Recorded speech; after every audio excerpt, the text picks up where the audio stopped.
WWE. What are we gonna do with you? Hey, do you know that unique show that made WWE SmackDown Live really stand out? And they discussed various storylines. They continued building characters up. They went ahead and let wrestlers express themselves on the microphone. Yeah, it's called Talking Smack.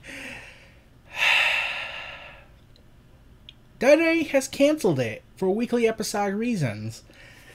Multiple sources, according to Wrestling Incorporated and PWInsider.com, multiple sources in WWE have confirmed that Talking Smack has been canceled as a weekly series.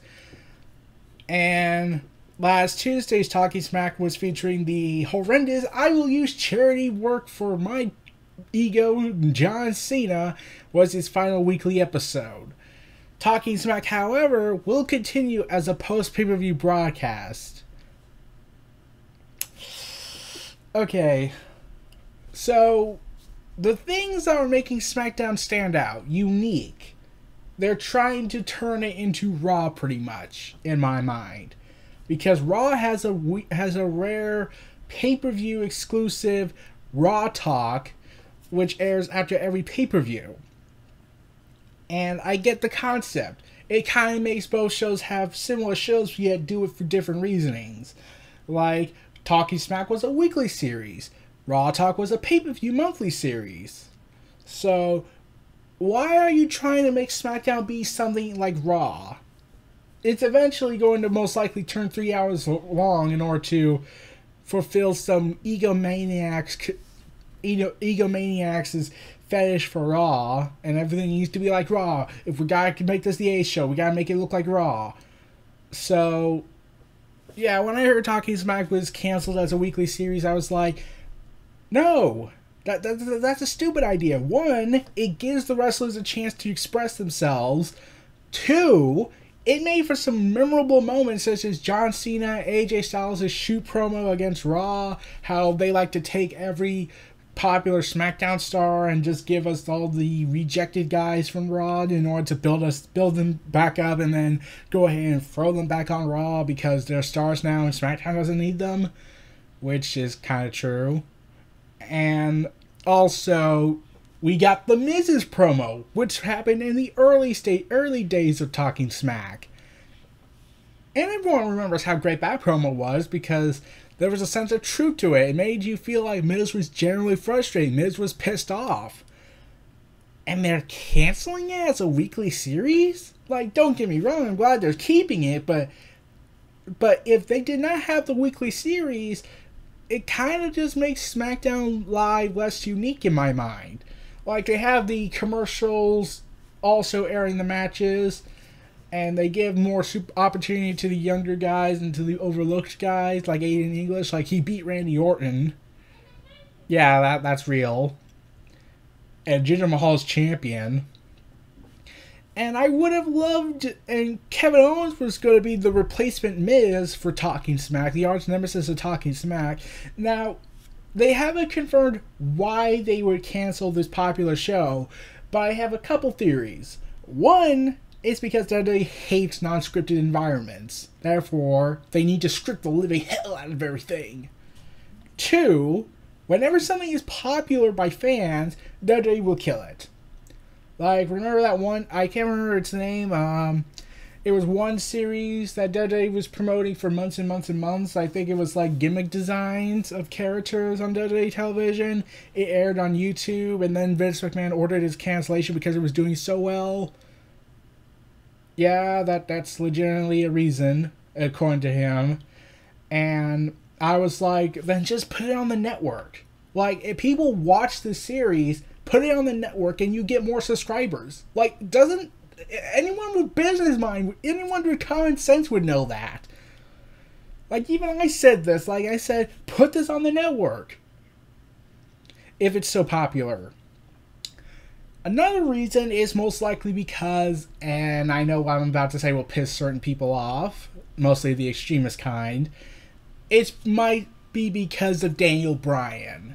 Because if you've watched the Talking Smack episodes, you'll notice Daniel Bryan just says whatever he wants, And mostly in his I don't give a damn anymore, so I'm going to just say whatever the hell I want until WWE fires me.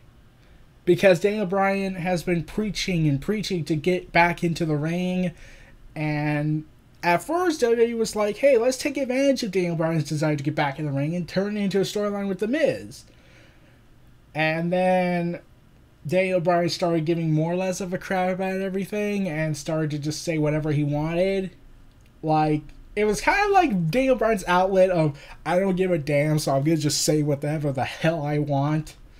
Because he said that in a year from now, or a year and a half last year, that he would go ahead and say, oh, we'll see in a year and a half.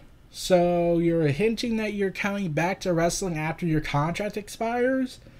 And Daniel Bryan did say in 2018, I believe, or later in 2017, his contract's up in September, and he would go and challenge Cody Rhodes. It was supposedly a joke, but considering Daniel Bryan's attitude on Talking Smack, it kind of hints that he might not be kidding on that. And also, I loved how the wrestlers were allowed to express themselves more than the scripted environment allows them. Like, unless you're John Cena, AJ Styles, or any other top guy that's not Jinder Mahal, or to an extent Roman Reigns, then you're not allowed to be yourself. Like, Roman Reigns has been allowed to do a few short bursts of doing what he wants on the mic, but ultimately it comes down to Vince. Whereas John Cena, he has pretty much enough power pretty much to say whatever the hell he wants. I mean, like, that's how he got away with the charity talk. And by charity talk, I mean leeching off of it. So, yeah.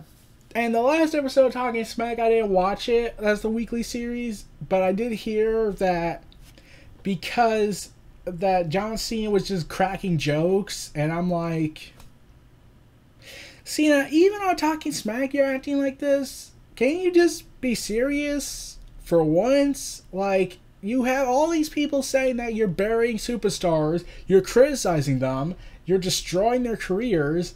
The Nexus could probably account to that. Most of them, at least. Daniel Bryan was lucky when he got fired. Yeah. Anyways, and you just crack jokes about it. Why not just address it and say, yes, I have done some questionable things over my career, and I apologize. I will not allow myself to be consumed by that egomaniacal power that I can hold. Or at least the wrestlers can accuse Cena of Vince McMahon favoring him too much. Though, of course, this is the same boss that freaked out over the fact that Alberto Del Rio mentioned him on television once when he was coming back a few months later. Even though he's the owner of the company, that still makes no sense to me. Anyways. So yeah, Talking Smack is no longer going to be a weekly episodic series taking place after 205 Live, because it was originally after SmackDown Live, but when 205 Live happened, they had to give it time, and Talking Smack was taped therefore. Though they wouldn't be allowed enough time to edit things out, like the Kevin Owens incident. Oh, I'm pretty sure that's also another reason. So, yeah, and I'm curious as to know, what are they going to replace it with? Like, 205 Live could be extended, but what? A lot of people are, like, making jokes saying, like, are they sacrificing it for more Total Bellas, even though it's on the E! Network? Yeah, I wouldn't be surprised. So, I'm like, what's next are you going to sacrifice? Are you going to sacrifice all these other good shows? Are you going to sacrifice Raw Talk and make it a weekly series in order to, you know, say Raw is more unique than SmackDown, therefore you need to watch Raw? Yeah, I'm disappointed that they canceled Talking Smack.